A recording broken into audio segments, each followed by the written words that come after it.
Paritta.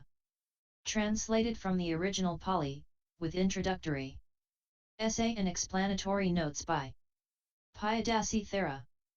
With a foreword by V.F. Gunaratna, copyright 1999. Part D of 5. 19 Discourse to Alavaka, Alavaka Sutta, Thus have I heard. On one occasion the Blessed One was living in the abode of Alavaka, the Yakkha, demon, at Alavi. Then Alavaka approached the Blessed One and said, "Get out, recluse, samana." Very well, friend, so saying the Blessed One went out. "Come in, recluse." Very well, friend, so saying the Blessed One entered. "Get out, recluse," said Alavaka to the Blessed One a second time. Very well, friend, so saying the Blessed One went out. "Come in, recluse." Very well, friend, so saying the Blessed One entered. "Get out, recluse," said Alavaka to the Blessed One a third time. Very well, friend, so saying the Blessed One went out. "Come in, recluse." Very well, friend, so saying the Blessed One entered. "Get out, recluse," said Alavaka to the Blessed One a fourth time. "No, O friend, I will not get out. Do what you will. I will ask you a question, recluse. If you do not answer me, I will confound your mind, thoughts, or cleave your heart, or take you by your feet and fling you over to the further shore of the ocean, paragangaya." Well, friend, I do not see anyone in the world of devas, maras, brahmas, or among the generation of recluses, brahmanas, deities, and humans, who could either confound my mind or cleave my heart, or take me by the feet and fling me over to the further shore of the ocean. Nevertheless, friend, ask what you will. Then Alavaka addressed the Blessed One in verse 1. What wealth here is best for man? What well practiced will happiness bring? What taste excels all other tastes? How lived is the life they say is best? The Buddha. 2. Faith is the wealth here best for man. Dhamma well practiced shall happiness bring. Truth indeed all other tastes excels. Life wisely lived they say is best. Alavaka. 3. How does one the currents cross? How is ocean's existence crossed? How is one's suffering quelled? How is one purified? The Buddha. 4. By faith are currents crossed. By diligence is the ocean crossed. By effort is one's suffering quelled. By wisdom is one purified. Alavaka. 5. How does one wisdom win? How does one wealth obtain? How does one come to fame? How does one friendship win? How does one without sorrow fare? When from this world to another he's gone. The Buddha. 6. The mindful and discerning one, who in the Dhamma plead his faith, by his will to hear that Dhamma wins the wisdom of Nibbana. 7. Who is tactful and energetic, and gains wealth by his own effort. Fame will he acquire by truth, and friendship by his giving. 8. He who has faith and is also truthful, virtuous, firm, and fond of giving, by virtue of these 4 conditions, will never in the hereafter grieve. 9. Truth and restraint, charity and forbearance, are the great reformers of man. If there be any better, ask of other samanas and brahmanas. Alavaka. 10. Why should I now try to ask from other samanas and brahmanas, when this day I came to learn what will is here and hereafter? 11. This for my will indeed the Buddha to Alavi came, a gift always bears a fruit, this too I learned today. 12. From village to village and town to town I shall now wander along praising that Supreme Buddha and the Dhamma well preached by him. Having thus spoken, Alavaka said to the Blessed One, Most excellent, O Gotama, is thy teaching, most excellent. Just as a man would set upright what is overturned, reveal what is concealed, point out the way to one gone astray, bring an oil lamp into the darkness so that those with eyes could see objects, even so the Dhamma, doctrine, has been declared in many a manner by the Venerable Gotama. I take refuge in the Venerable Gotama, the Buddha, in the Dhamma and in the Sangha, the order. May the Venerable Gotama accept. Me as a disciple who has taken refuge, from this day forth while life lasts. Notes 1. SNP 31. 2 current stands for the Pali word agga, which is fourfold: sense pleasures, becoming, wrong. Views and ignorance, kama agga, bhavo, ditthio, avijjo. 3. Ocean stands for the Pali word anavam, which is metaphorically used to signify repeated existence, or samsara. ******. 20 Discourse to Bharadvaja, the farmer, Kasab Bharadvaja Sutta, thus have I heard. On one occasion the Blessed One was living at Dakshinagiri monastery, in the Brahmana village Akanala, in Magadha. Now at that time, it being the sowing season, 500 ploughs of the Brahman Kasab Bharadvaja were put to use. Then in the forenoon the Blessed One, having dressed himself, took bowl and double robe, and went to the place where Brahman Kasab Bharadvaja's work was going on. It was the time of food distribution by the Brahman, and the Blessed One drew near, and stood at one side. Bharadvaja, seeing the Blessed One standing there for alms, said to him, "Recluse, I do plough, and do sow, and having ploughed and sown I eat. You also, recluse, should plough and sow, having ploughed and sown you should eat. I, too, Brahman, plough and sow, having ploughed and sown, I eat." We do not see the Venerable Gautama's yoke, or ploughshare, or goad or oxen. Nevertheless the Venerable Gautama says, "I, too, Brahman, plough and sow, having ploughed and sown, I eat." Thereupon the Brahman addressed the Blessed One in a stanza. 1. You profess to be a ploughman, yet your plough we do not see. Asked about your plough and the rest, tell us of them that we may know. The Buddha. 2. Faith is my seed, austerity the rein, wisdom my yoke and plough, modesty is the pole, mind the strap, mindfulness is my ploughshare and goad. 3. Controlled in speech and conduct, guarded in deed and speech, abstemious in food, I make truth my weed cutter, arahantship, my deliverance complete. 4. Exertion, my team and yoke, draws me to nibbana's security, and on it goes without stopping, whither gone one does not suffer. 5. Thus wise is this ploughing ploughed which bears the fruit of deathlessness, having ploughed this ploughing one is freed from every ill. Then Brahman Kasab Bharadvaja, filling a golden bowl with milk rice, offered it to the Blessed One, saying, "May the Venerable Gautama partake of this milk rice." A ploughman, indeed, is venerable. Gautama who ploughs a plough for the fruit of deathlessness, nibbana. The Buddha. 6. What I receive by reciting verses, O Brahman, I should not eat. It is not the tradition of those who practice right livelihood. The Buddhas reject what is received by reciting verses. This, Brahman, is the conduct of the Buddhas, as long as Dhamma reigns. 7. To those holy, consummate, taintless, and well-disciplined great sages, should thou offer other food and drink, sure field is that for merit-seeking men. To whom, then, Venerable Gautama, shall I give this milk rice? Brahman, in the world of Devas, Maras, and Brahmas, or among the generation of recluses, Brahmanas, deities, and humans, there is no one by whom this milk rice, if eaten, could be wholly digested except by the Tathagata, the Buddha, or the disciple of a Tathagata. Therefore, Brahman, either cast this milk rice where there is no grass, or into water where there are no living creatures.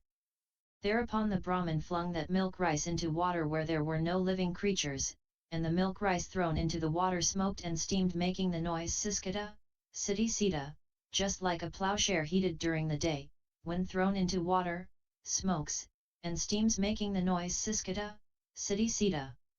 Then the Brahman Kasab Bharadvaja, alarmed, with hair standing on end, approached, and fell with his head at the Blessed One's feet, and said as follows: Most excellent, O Gautama, is thy teaching, most excellent. Just as a man would set upright what is overturned, reveal what is concealed, point out the way to one gone astray, bring an oil lamp into the darkness so that those with eyes could see objects, even so the Dhamma, doctrine, has been declared in many a manner by the Venerable Gautama. I take refuge in the Venerable Gautama, the Buddha, in the Dhamma and in the Sangha, the order. I wish to receive the novices. Ordination, Pabbajja, and higher ordination, Upasampada. Brahman Kasab Haradvaha duly received both the Pabbajja and Upasampada from the Blessed One. Not long after his Upasampada, the Venerable Bharadvaha, dwelling alone and aloof, diligent, strenuous, and resolute, ere long, by his own insight, here and now, realized and attained the highest perfection, arahantship, the end of the noble life, for the sake of which men of good family go forth from home to live the homeless life. Birth is destroyed, lived is the noble life, done is what has to be done, there is no more of this state. The Venerable Bharadvaha became one of the arahants. Notes 1. SN 12, SI 172. 2. In the use of the four requisites, robes, food, lodging, medicine, komi. Asterisk asterisk asterisk. 21. Discourse on Downfall, Parabhava Sutta, having heard the discourse on blessings, Mangala Sutta, see above, which deals with things that tend to man's weal and prosperity, the deities thought to themselves, the Buddha has told us about the blessings but not about the downfall and decline of man. What if we were to approach the Buddha and question him about the things that tend to downfall? So the day after the teaching of the blessings by the Buddha, the deities came up to the master and asked these questions. Komi. Thus have I heard. On one occasion the Blessed One was living near Savatthi, at Jetavana, at Anathapindika's monastery. Now when the night was far advanced, a certain deity, whose surpassing radiance illuminated the whole of Jetavana, came to the presence of the Blessed One, respectfully saluted him, and stood beside him. Standing thus he addressed the Blessed One in verse 1. About the declining man we question thee, Gautama. We have come to ask the Blessed One, what is the cause of his downfall? 2. Easily known is the progressive one, easily known is the declining one. The lover of the Dhamma prospers. The hater of the Dhamma declines. 3. We understand this as explained by thee, this is the first cause of his downfall. Tell us the second, O Blessed One. What is the cause of his downfall? 4. The vicious are dear to him. He likes not the virtuous, he approves the teachings of the ill-natured, this is the cause of his downfall. 5. We understand this as explained by thee, this is the second cause of his downfall. Tell us the third, O Blessed One. What is the cause of his downfall? 6. The man who is fond of sleep and company, inactive and lazy, and manifesting anger, this is the cause of his downfall. 7. We understand this as explained by thee, this is the third cause of his downfall. Tell us the fourth, O Blessed One. What is the cause of his downfall? 8. Whoever being affluent, does not support his mother and father who are old, and past their prime, this is the cause of his downfall. 9. We understand this as explained by thee, this is the fourth cause of his downfall. Tell us the fifth, O Blessed One. What is the cause of his downfall?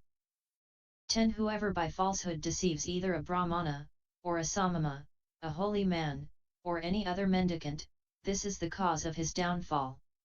11. We understand this as explained by thee, this is the fifth cause of his downfall. Tell us the sixth, O Blessed One. What is the cause of his downfall?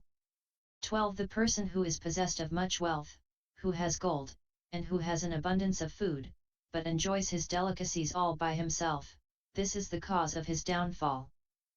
13. We understand this as explained by thee, this is the sixth cause of his downfall. Tell us the seventh, O Blessed One. What is the cause of his downfall? 14. The man who, proud of his birth, of his wealth, and of his clan, despises his relations, this is the cause of his downfall. 15. We understand this as explained by thee, this is the seventh cause of his downfall. Tell us the eighth, O Blessed One. What is the cause of his downfall? 16. The man who is addicted to women, given to a life of debauchery, is a drunkard, a gambler, and a squanderer of his earnings, this is the cause of his downfall. 17. We understand this as explained by thee, this is the 8th cause of his downfall. Tell us the 9th, O blessed one. What is the cause of his downfall? 18. Not satisfied with one's own wives, he is seen among the whores and the wives of others, this is the cause of his downfall. 19. We understand this as explained by thee, this is the 9th cause of his downfall. Tell us the 10th, O blessed one. What is the cause of his downfall? 20. A person past his youth takes as wife, a girl in her teens, and sleeps not being jealous of her, this is the cause of his downfall. 21. We understand this as explained by thee, this is the 10th cause of his downfall. Tell us the 11th, O blessed one. What is the cause of his downfall?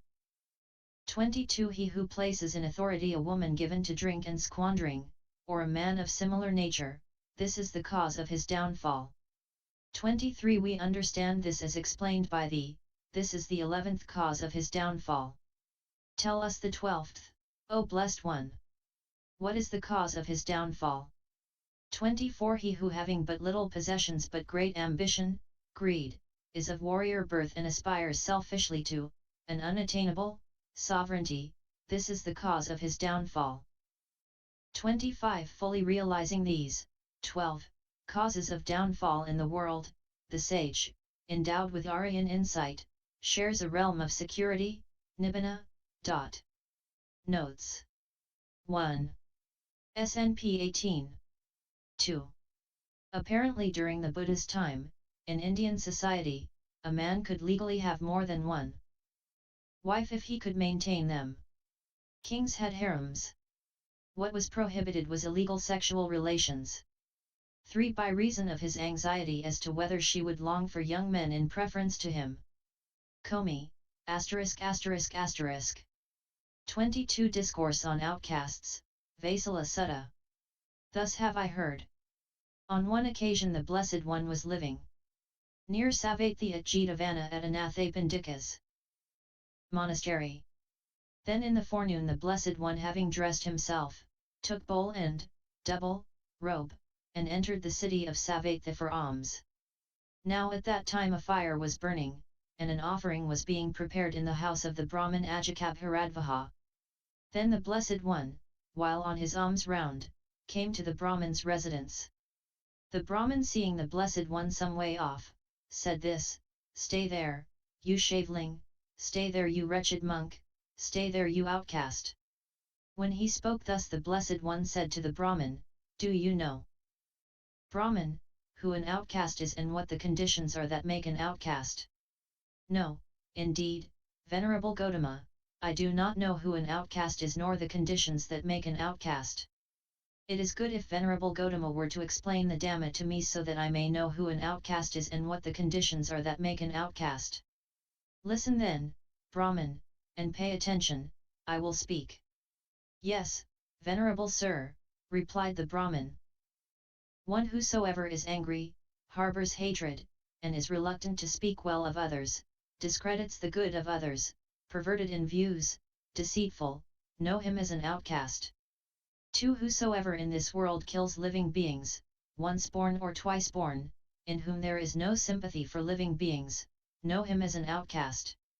3. Whosoever destroys and besieges villages and hamlets and becomes notorious as an oppressor, know him as an outcast. 4. Be it in the village, or in the forest, whosoever steals what belongs to others, what is not given to him, know him as an outcast. 5. Whosoever having actually incurred a debt runs away when he is pressed to pay, saying, "I owe no debt to you," know him as an outcast. 6. Whosoever coveting anything, kills a person going along the road, and grabs whatever that person has, know him as an outcast. 7. He who for his own sake or for the sake of others or for the sake of wealth, utters lies when questioned as a witness, know him as an outcast. 8. Whosoever by force or with consent associates with the wives of relatives or friends, know him as an outcast. 9. Whosoever being wealthy supports not his mother and father who have grown old, know him as an outcast. 10. Whosoever strikes and annoys by harsh speech, mother, father, brother, sister, or mother-in-law or father-in-law, know him as an outcast. 11. Whosoever when questioned about what is good, says what is detrimental, and talks in an evasive manner, know him as an outcast. 12. Whosoever having committed an evil deed, wishes that it may not be known to others, and commits evil in secret, know him as an outcast. 13. Whosoever having gone to another's house, and partaken of choice food, does not honor that host by offering food when he repays the visit, know him as an outcast. 14. Whosoever deceives by uttering lies, a Brahmin or an ascetic, or any other mendicant, know him as an outcast. 15. Whosoever when a Brahmin or ascetic appears during mealtime angers him by harsh speech, and does not offer him any alms, know him as an outcast. 16. Whosoever in this world, shrouded in ignorance, speaks harsh words, asadam, or falsehood expecting to gain something, know him as an outcast.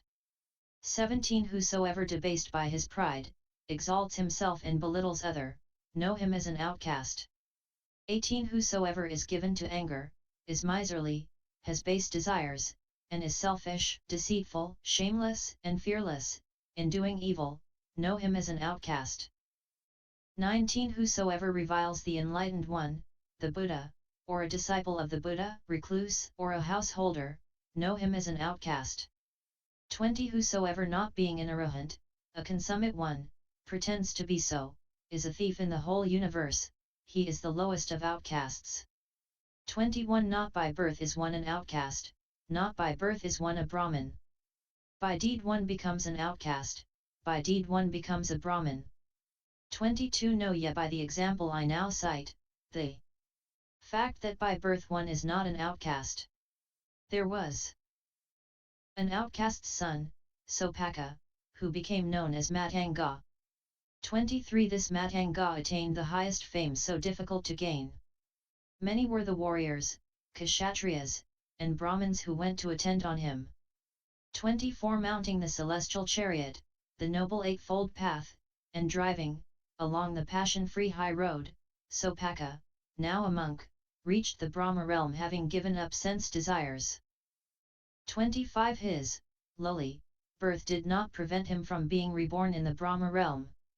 There are Brahmins born in the family of preceptors, kinsmen of Veda, hymns. 26. They are often seen committing evil deeds. In this life itself they are despised, in the next they are born in an evil state of existence. High birth does not prevent them from falling into a woeful state, or from censure. 27. Not by birth is one an outcast, not by birth is one a Brahmin.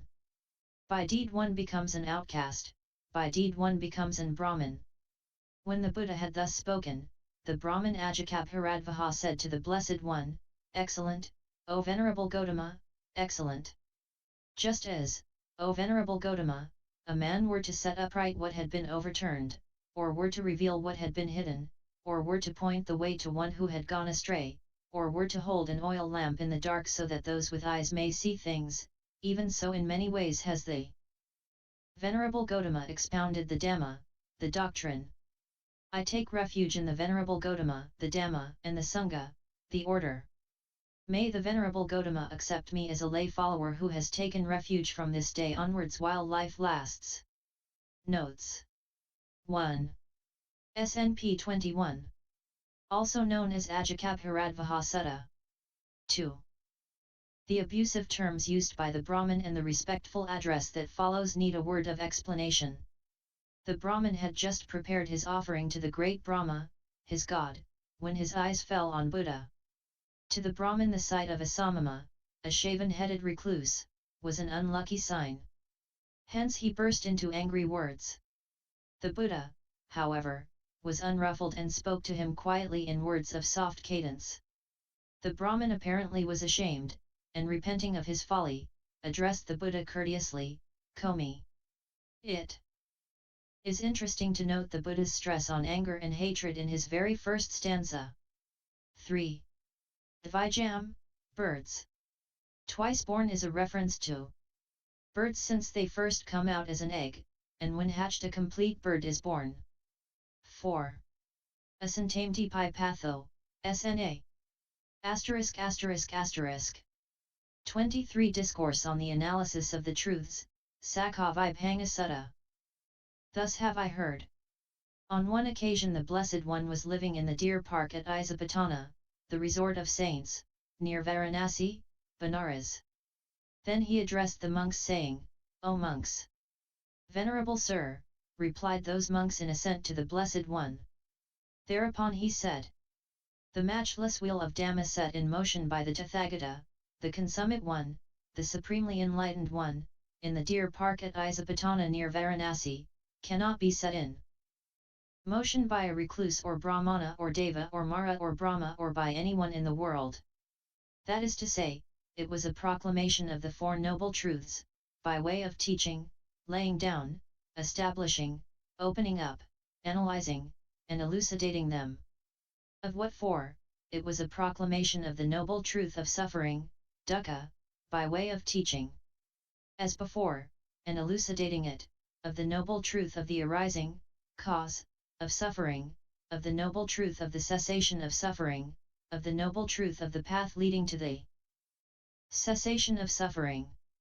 This matchless wheel of Dhamma, monks, set in motion by the Tathagata, the consummate one, the supremely enlightened one, in the deer park at Isapatana near Varanasi, cannot be set in motion by a recluse, or by anyone in the world. That is to say, it was a proclamation of the Four Noble Truths, by way of teaching, laying down, establishing, opening up, analyzing, and elucidating them. Monks follow Sariputta and Moggallana. Associate with Sariputta and Moggallana.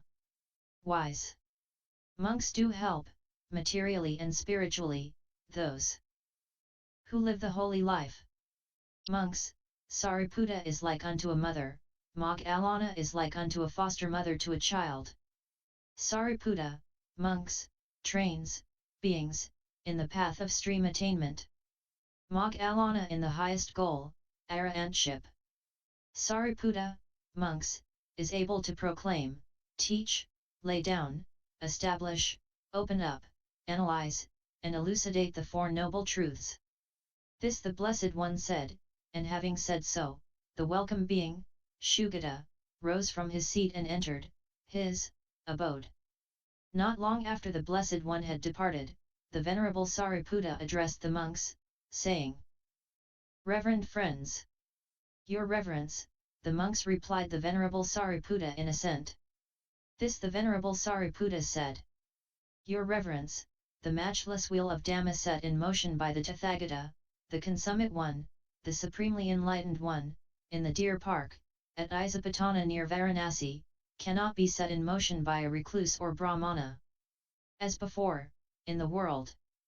That is to say, it was a proclamation of the Four Noble Truths, by way of teaching, laying down, establishing, opening up, analyzing, and elucidating them. Of what for?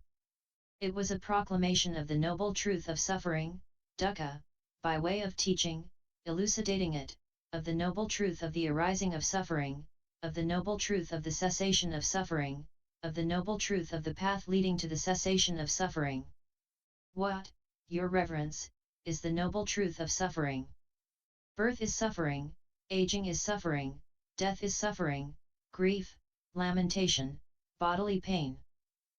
Mental pain and despair are suffering, not getting what one desires, that too is suffering. In brief, the 5 aggregates subject to grasping are suffering. What is birth?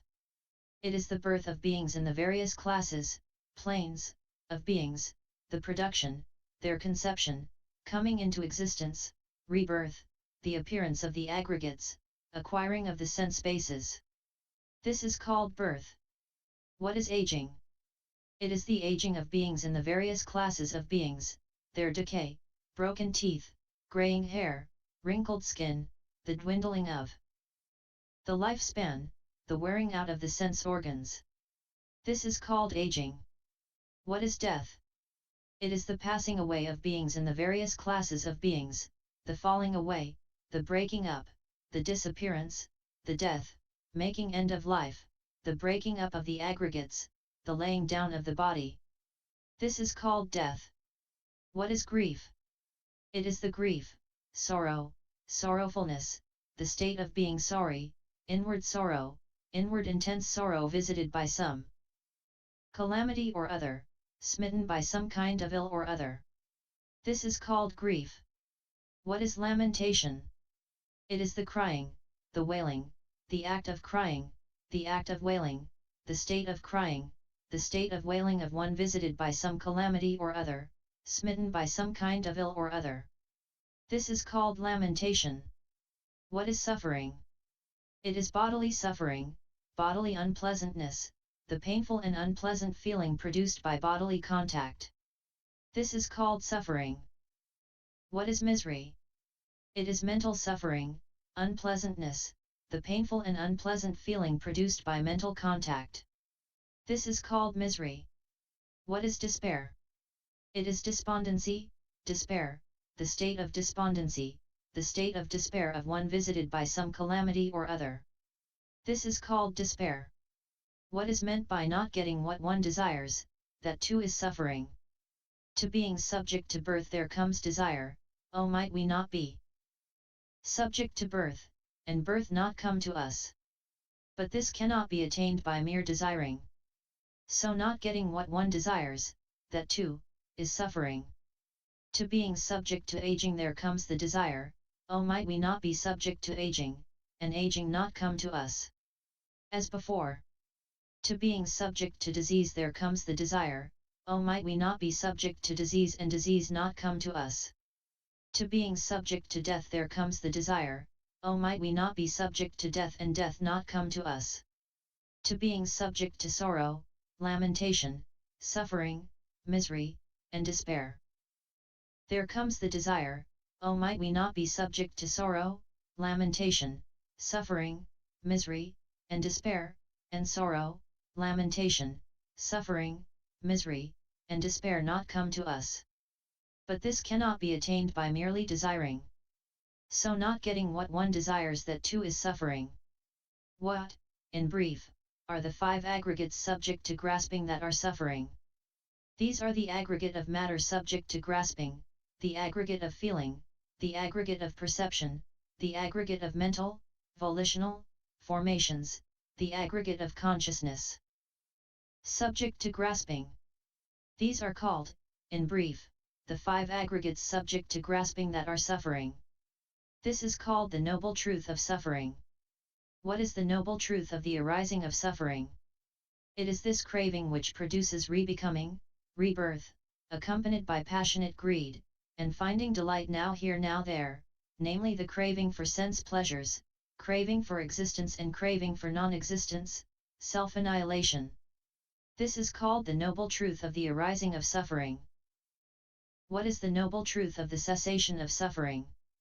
It is the complete cessation of that very craving, giving it up, relinquishing it, liberating oneself from it, and detaching oneself from it. This is called the noble truth of the cessation of suffering.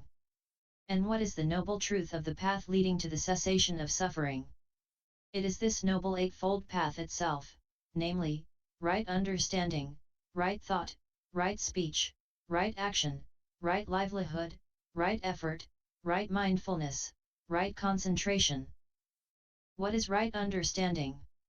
It is this knowledge of suffering, knowledge of the arising of suffering, knowledge of the cessation of suffering, knowledge of the path leading to the cessation of suffering. This is called right understanding. What is right thought? Thought of renunciation, thought of goodwill, thought of not harming, this is called right thought. What is right speech? Abstention from false speech, abstention from tale-bearing, abstention from harsh, abusive, speech, abstention from idle chatter, gossip, this is called right speech. What is right action? Abstention from killing, abstention from stealing, abstention from illicit sexual indulgence, this is called right action. What is right livelihood? Herein, in this dispensation, the Aryan disciple avoiding wrong livelihood, makes his living by right livelihood, this is called right livelihood. What is right effort? Herein a monk puts forth will, strives, stirs up energy, strengthens his mind. Exerts himself to prevent the arising of evil, of unwholesome thoughts that have not yet arisen, puts forth will.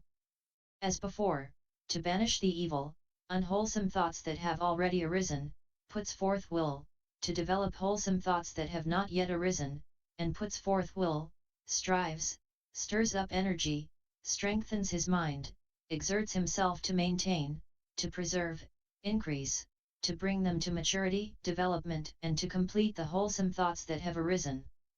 This is called right effort. What is right mindfulness? Herein a monk lives practicing body contemplation on the body, ardent, clearly comprehending and mindful of it, having overcome covetousness and dejection concerning the world, of the body. He lives practicing feeling contemplation on the feelings, ardent, clearly comprehending and mindful of it, having overcome covetousness and dejection concerning the world, of feelings. He lives practicing mind contemplation on the mind, ardent, clearly comprehending and mindful of it, having overcome covetousness and dejection concerning the world, of the mind. He lives practicing mind object contemplation on the mind objects, ardent, clearly comprehending and mindful of it, having overcome covetousness and dejection concerning the world, of mental objects. This is called right mindfulness. And what is right concentration? Herein a monk aloof from sense desires, aloof from unwholesome thoughts, attains to and abides in the first meditative absorption, jhana, which is detachment born and accompanied by applied thought, sustained thought, joy, and bliss. By allaying applied and sustained thought he attains to, and abides in the second jhana, which is inner tranquility, which is unification, of the mind, devoid of applied and sustained thought, and which has joy and bliss. By detachment from joy he dwells in equanimity, mindful, and with clear comprehension, and enjoys bliss in body, and attains to and abides in the third jhana, which the noble ones, Aryas, call, dwelling in equanimity, mindfulness, and bliss.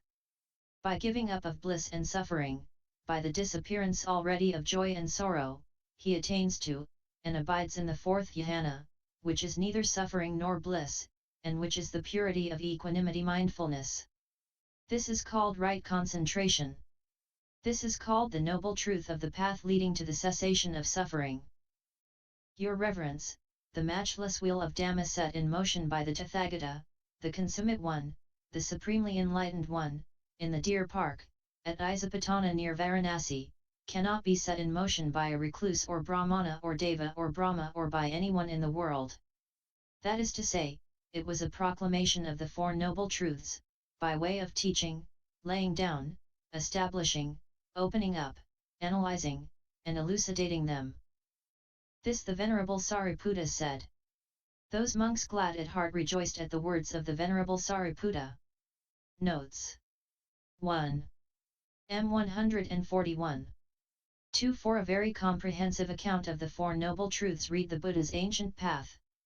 Piyadassi Thera, Buddhist Publication Society. Kandy, Sri Lanka, Ceylon. 3. Literally fruit, Sotapadiful. 4. To train in the path of stream attainment is more difficult than to train in the path of arahantship, for the reason that in the former case one has to deal with undeveloped beings, and in the latter case with those who are already developed, and who are, by virtue of their development, not destined to fall back. 5. This is another epithet of the Buddha. Continued YouTube video Buddhist Sutras. https